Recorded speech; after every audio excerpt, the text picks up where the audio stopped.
February 2023, vandals cut the protective netting of an animal enclosure at the Central Park Zoo in New York City.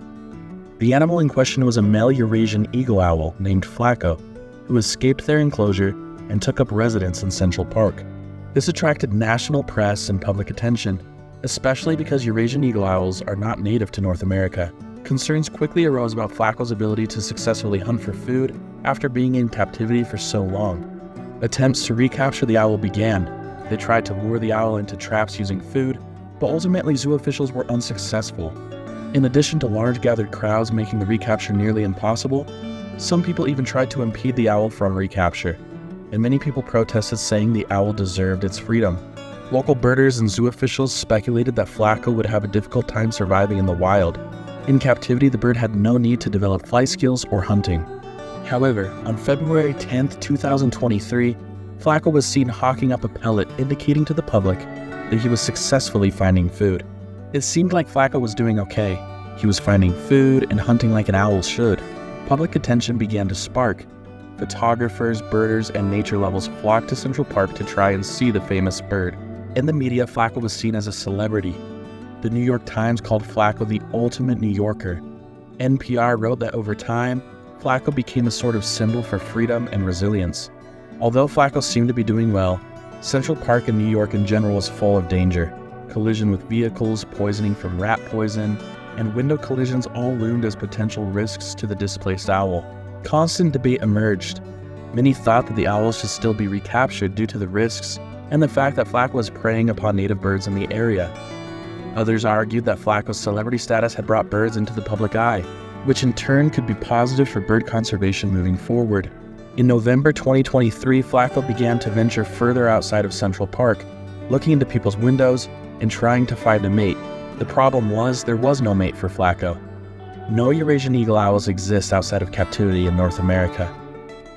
And then, tragedy struck. On February 23, 2024, a little more than a year after Flaco originally escaped, he was found on the ground seriously injured. Bird rehabbers arrived shortly, but Flaco was soon pronounced dead. This was a tragedy. Flaco should have never been put in that compromising situation to begin with. Memorials arose all over the city. Art, photos, flowers lined street corners. It was obvious that the Eurasian eagle owl had a profound impact on New Yorkers and so many others. Now, what should be learned from this experience? I have several thoughts. Number one, people have a deep desire to connect with nature. Flaco's story shows that many in society want to connect with and even cheer on nature. Number two, window strikes need to be fully addressed. The problem with this story is that Flaco was an escaped celebrity bird. I'm not saying he doesn't deserve the tears, memorials, and thought that he has garnered, but hundreds of thousands of birds have died just this year from window strikes all around the country.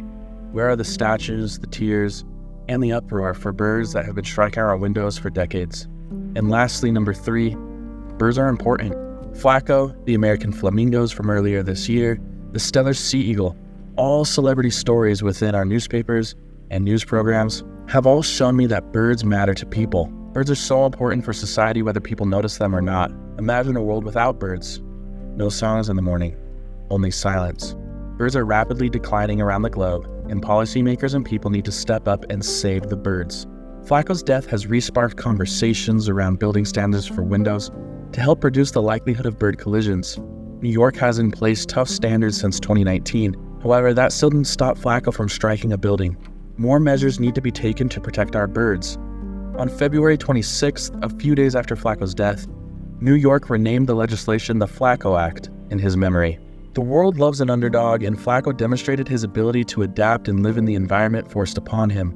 Ultimately, humans became his downfall. But as one writer at the New York Times put it, Flaco was a feathered, feel-good figure in troubled times. Let me know in the comments below, did Flaco have any impact on you? Thank you for joining me on this journey of remembrance. I hope to see you all next time on Bright-Eyed Birding.